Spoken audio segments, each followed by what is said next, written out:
Hello friends, स्वागत है आपका मेरे यूट्यूब चैनल हिंदी कानूनी जानकारी में। आज हम बात करेंगे भारतीय संविधान के अनुच्छेद 239 ए के बारे में। यदि आप भारतीय संविधान से रिलेटेड पिछला वीडियो देखना चाहते हैं तो आप यहां पर क्लिक करें। यहां से आपको भारतीय संविधान का पिछला वीडियो मिल जाएगा। हम बात करते हैं भारतीय संविधान के अनुच्छेद 239 ए के बारे में। ये कहता है कि दिल्ली के संबंध में विशेष उपबंध। दिल्ली के संबंध में विशेष उपबंध का मतलब ये हुआ कि दिल्ली एक केंद्र शासित प्रदेश है और जहां पर विधानसभा भी हो सकती है, मंत्रिपरिषद भी हो सकती है, मुख्यमंत्री भी हो सकता है। मुख्यमंत्री और विधानसभा मिलकर के जो उनका जो विधानमंडल है वो किस प्रकार से कार्य करेगा। साथ में ही दिल्ली एक केंद्र शासित प्रदेश है तो राष्ट्रपति के माध्यम से भी उसमें शासन होना है, यानी कि केंद्र सरकार भी उस पर शासन करेगी और राज्य सरकार भी उस पर शासन करेगी। तो फिर शासन कहाँ जाएगा? दिल्ली के संबंध में विशेष उपबंध इसीलिए कर दिए गए हैं। क्यों कर दिए गए हैं? क्योंकि दिल्ली को एक विशेष राज्य का दर्जा दिया गया है। विशेष राज्य क्यों है वो विशेष राज्य इसलिए भी है क्योंकि दिल्ली संघ शासित प्रदेश होने के साथ साथ वहाँ पर मंत्रिपरिषद भी है और मंत्रिपरिषद है तो मुख्यमंत्री भी है, और साथ में ही सबसे बड़ी बात कि वह पूरे के पूरे भारत की राजधानी भी है। इसलिए इसको विशेष दर्जा प्राप्त, विशेष जो है उपबंध इसके लिए किए गए हैं दिल्ली के संबंध में। क्यों? क्योंकि ये राष्ट्रीय राजधानी है। तो दिल्ली के संबंध में विशेष उपबंध। पहला पॉइंट क्या कहता है? पहला पॉइंट कहता है कि संविधान 69वां संशोधन अधिनियम 1991 से के प्रारंभ से ठीक पहले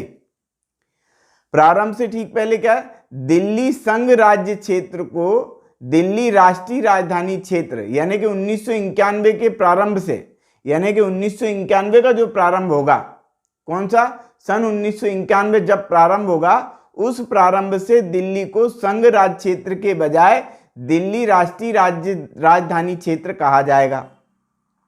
यानी दिल्ली पहले क्या था? 1991 के पहले जो है दिल्ली संघ शासित प्रदेश कहा जाता था, और अब क्या कहा जाता है? अब कहा जाता है दिल्ली राष्ट्रीय राजधानी राज्य क्षेत्र, जिसे इस भाग के पश्चात राष्ट्रीय राजधानी क्षेत्र कहा जाएगा।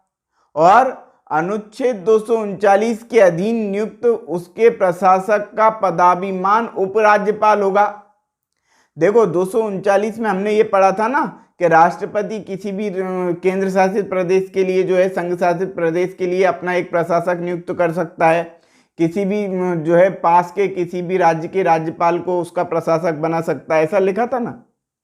लेकिन यहाँ पर क्या लिखा है? यहाँ पर लिखा है कि दिल्ली का जो राज्यपाल होगा वो जो उपराज्यपाल है उसी को जो है बाद में प्रशासक बना दिया जाएगा। राज्यपाल तो अलग है, लेकिन जो उपराज्यपाल है उसी को प्रशासक बना दिया जाएगा, यानी कि वही प्रशासक होगा जो उपराज्यपाल है। ये यहाँ पर बता दिया गया। पॉइंट नंबर 2 कहता है, 2 का पहला पॉइंट यानी 2 का कहता है कि राष्ट्रीय राजधानी राज्य क्षेत्र के लिए एक विधानसभा होगी, और ऐसी विधानसभा में स्थान जो है राष्ट्रीय राजधानी क्षेत्र में प्रादेशिक निर्वाचन क्षेत्र में से प्रत्यक्ष निर्वाचन द्वारा चुने गए सदस्यों से भरी जाएगी। यानी सीधी लैंग्वेज में समझें, अब ऐसे समझेंगे तो क्या समझ में आएगा। सीधी लैंग्वेज में समझें कि भैया वहां पे विधानसभा भी होगी। विधानसभा में जो सदस्य चुने जाते हैं यानी कि जो विधायक होंगे वो भी होंगे, और विधायक जो है जनता के द्वारा चुने जाएंगे, और जनता कौन सी होगी? जो दिल्ली की रहने वाली जनता होगी उनके द्वारा चुने जाएंगे। बस ये पॉइंट नंबर 2 के काम में लिखा हुआ है, पर ये कठिन लैंग्वेज है ना तो इसलिए समझ में नहीं आती है। पॉइंट नंबर 2 का ख कहता है कि विधानसभा में स्थानों की कुल संख्या। अब स्थानों का आरक्षण भी समझ लो। स्थानों का आरक्षण मतलब अनुसूचित जाति जनजातियों का आरक्षण हो, है ना, चाहे प्रादेशिक निर्वाचन का उनका विभाजन किया जाना हो कि भैया कौन सा विधानसभा क्षेत्र यहाँ से यहाँ तक बनेगा, वो वहाँ से वहाँ तक बनेगा, है ना। तो चाहे कैसा भी कुछ भी हो, तो इसके संबंध में निर्णय कौन लेगा? देखो जहाँ पर राज्य होते हैं वह अपने हिसाब से निर्णय लेते हैं, लेकिन ये क्या है कि दिल्ली एक विशेष राज्य है, तो यहाँ पर निर्णय कौन लेगा? तो यहाँ पर जो है राज्य निर्णय नहीं लेंगे, यहाँ पर केंद्र ही निर्णय लेगा। और केंद्र की तरफ से कौन निर्णय लेगा? संसद, क्योंकि संसद को ही तो सारे पावर है ना पूरे भारत से संबंधित। और ये दिल्ली एक विशेष राज्य है, इसलिए संसद निर्णय लेगी। और यदि राज्य अकेला होता तो फिर विधानसभा या विधान परिषद निर्णय ले लेती उसमें। तो इसमें क्या है कि यही लिखा है कि विधानसभा में स्थानों की कुल संख्या, अनुसूचित जातियों के लिए आरक्षित स्थानों की संख्या, राष्ट्रीय राजधानी राज्य क्षेत्र के प्रादेशिक निर्वाचन के क्षेत्रों का विभाजन तथा विधानसभा के कार्यकरण के संबंध में सभी अन्य विषयों का विनिश्चय संसद द्वारा बनाई गई विधि के द्वारा किया जाएगा। यानी कि यहाँ पर विधानसभा को कोई पावर नहीं दिए गए, संसद को पावर दिए गए। संसद कोई कानून बना देगी, उस कानून के अनुसार उसका पूरा काम होगा। पॉइंट नंबर ग कहता है, दूसरे का ग कहता है कि अनुच्छेद 324, अनुच्छेद 327 और अनुच्छेद 329 के उपबंध राष्ट्रीय राजधानी राज्य क्षेत्र, राष्ट्रीय राजधानी राज्य क्षेत्र की विधानसभा और उनके सदस्यों के संबंध में वैसे ही लागू होंगे जैसे वे किसी राज्य की विधानसभा और उसके सदस्यों के संबंध में लागू होते हैं। भैया ये क्या है? 324, 327, 339 ये जो है निर्वाचन से रिलेटेड हैं, चुनाव से रिलेटेड हैं। तो चुनाव से रिलेटेड जो हैं वे बिल्कुल वैसे के वैसे ही लागू होंगे जैसे किसी अन्य राज्य के लिए लागू होते हैं, दिल्ली के लिए भी वैसे ही लागू होंगे। तथा अनुच्छेद 326 और अनुच्छेद 329 में समुचित विधानमंडल के प्रति निर्देश का अर्थ यह लगाया जाएगा कि वह संसद के प्रति निर्देश है। देखो, दिल्ली में संसद को पावरफुल बनाया गया है, इसलिए विधानसभा को ज़्यादा कोई पावर है नहीं। तो विधानमंडल के प्रति निर्देश यानी कि जहाँ जहाँ विधानमंडल लिखा है ना 326 और 329 में अनुच्छेद में, वहाँ पर ये समझा जाएगा कि विधानमंडल नहीं लिखा है, वहाँ संसद लिखी हुई है, ऐसा पढ़ें यदि दिल्ली के संबंध में कोई बात हो रही है तो। पॉइंट नंबर 3 का क्या कहता है कि इस संविधान के उपबंधों के अधीन रहते हुए विधानसभा को राज्य की सूची, देखो क्या लिखा हुआ है इस संबंध में थोड़ा सा हम समझ लें, फिर हम पढ़ेंगे तो ज़्यादा समझ में जाएगा। देखो, दो विषय मतलब सूचियां जो हैं, कार्य करने की जो सूची रहती है वो 3 तरह की सूची बनाई गई ना, राज्य सूची, संवर्ती सूची और केंद्र की सूची, है ना, संघ सूची जिसको कहते हैं। तो संघ सूची के लिए जो कानून बनाने का कार्य जो केंद्र करती है, संसद करती है। राज्य सूची के जो विषय होते हैं उन पर कानून बनाने का कार्य राज्य करती है।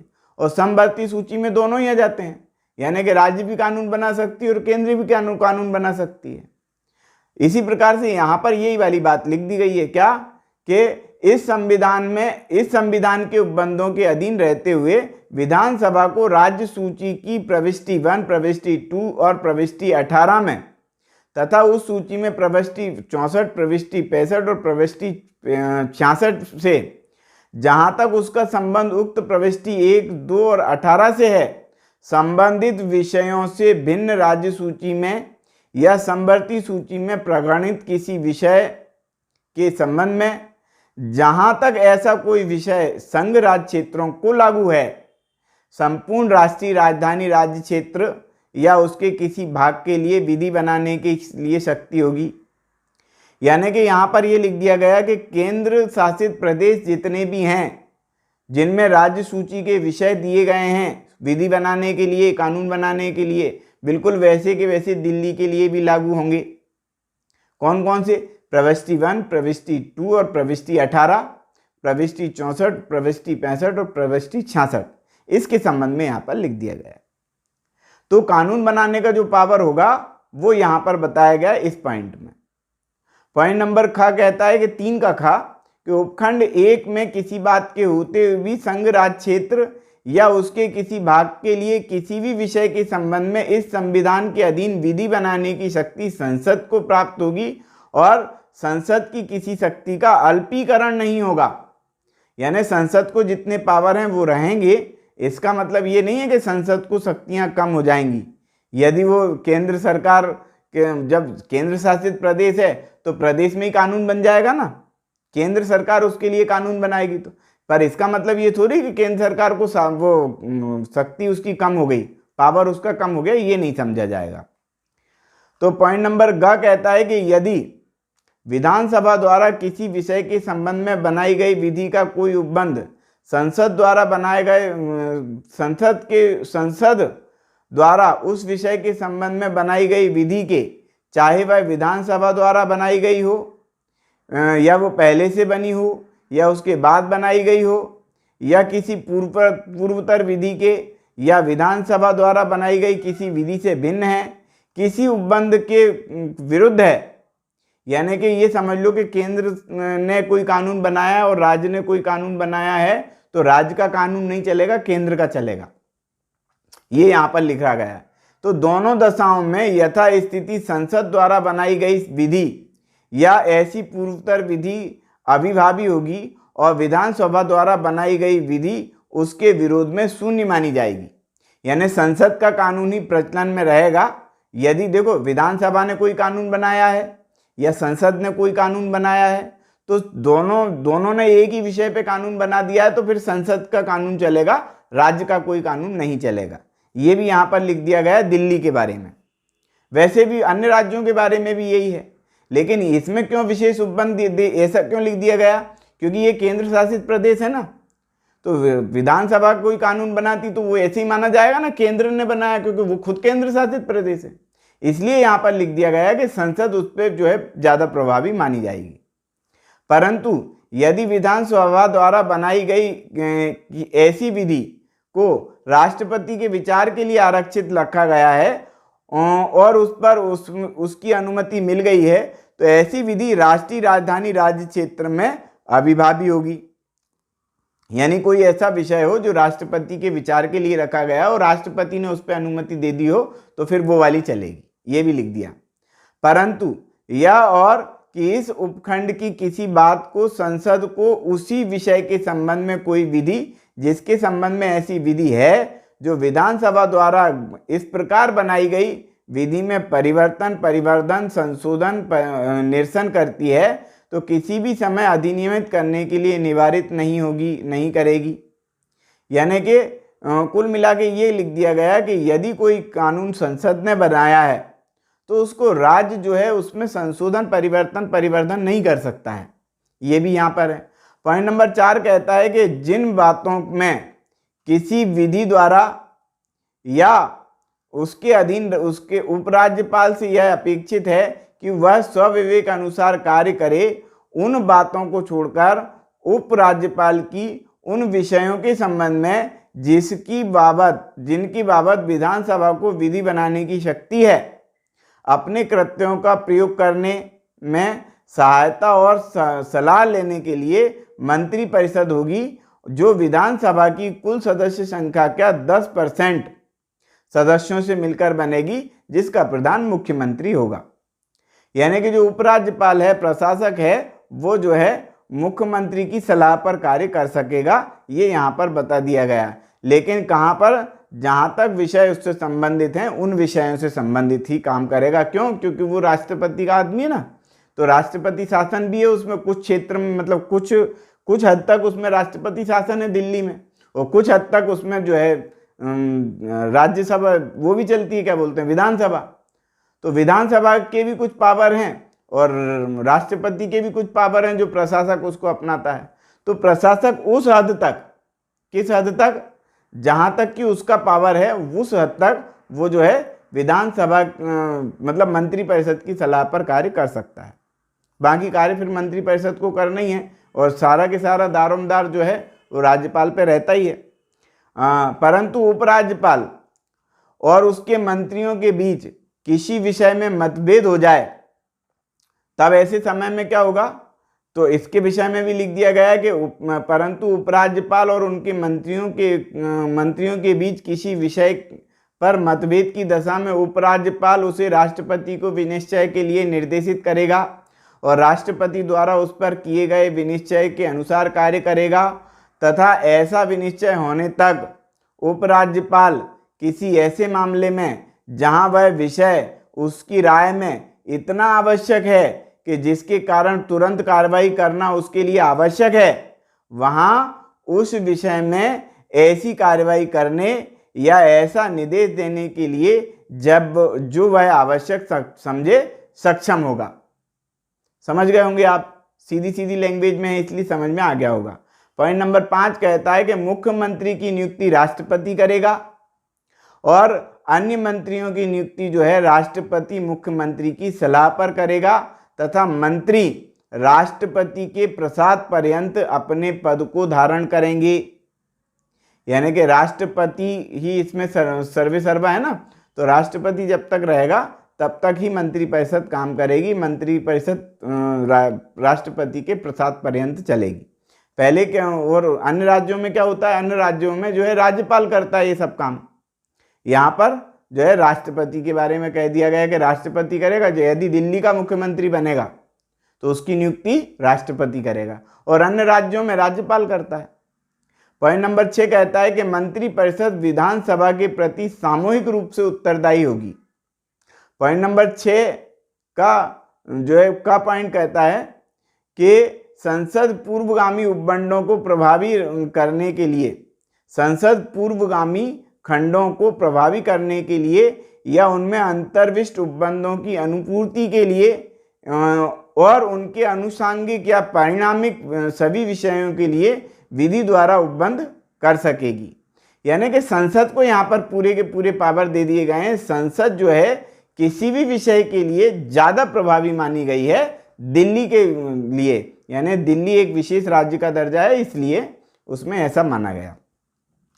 पॉइंट नंबर 7 का दूसरा पॉइंट कहता है, खा वाला कहता है कि उपखंड का में निर्दिष्ट विधि को अनुच्छेद 368 के प्रयोजन के लिए इस संविधान का संशोधन करने वाली होने के बाद भी यह नहीं समझा जाएगा कि उसमें कोई ऐसा उपबंध अंतर्विष्ट है जो इस संविधान के का संशोधन करता है या संशोधन करने का प्रभाव रखता है। यानी कि इस प्रकार दिल्ली के लिए होगा ये सब काम, किसी अन्य राज्य के लिए नहीं होगा। 368 जो है यदि संशोधन होता है तो सभी में संशोधन होता है, तो 368 के उपबंध इस पर लागू नहीं होंगे, या ये कहें कि प्रभाव उसका बिल्कुल भी नहीं माना जाएगा दिल्ली के संबंध में। यानी कि इस अनुच्छेद के लिए 368 के प्रयोजन के लिए यह नहीं समझा जाएगा कि वह संविधान का संशोधन करता है। पॉइंट नंबर 8 कहता है कि अनुच्छेद 239 के उपबंध जहां तक हो सके राष्ट्रीय राजधानी राज्य क्षेत्र, उपराज्यपाल और विधानसभा के संबंध में वैसे ही लागू होंगे जैसे वे पांडिचेरी राज्य क्षेत्र के प्रशासक और उसके विधानमंडल के संबंध में लागू होते हैं। और उस अनुच्छेद में अनुच्छेद 239 का के खंड 1 के प्रति निर्देश के बारे में यह समझा जाएगा कि वह यथास्थिति इस अनुच्छेद या अनुच्छेद 39 का खा के प्रति निर्देश है। ये भी यहाँ पर लिख दिया गया। तो आज की वीडियो में हमने अध्ययन किया भारतीय संविधान के अनुच्छेद 239 का के बारे में।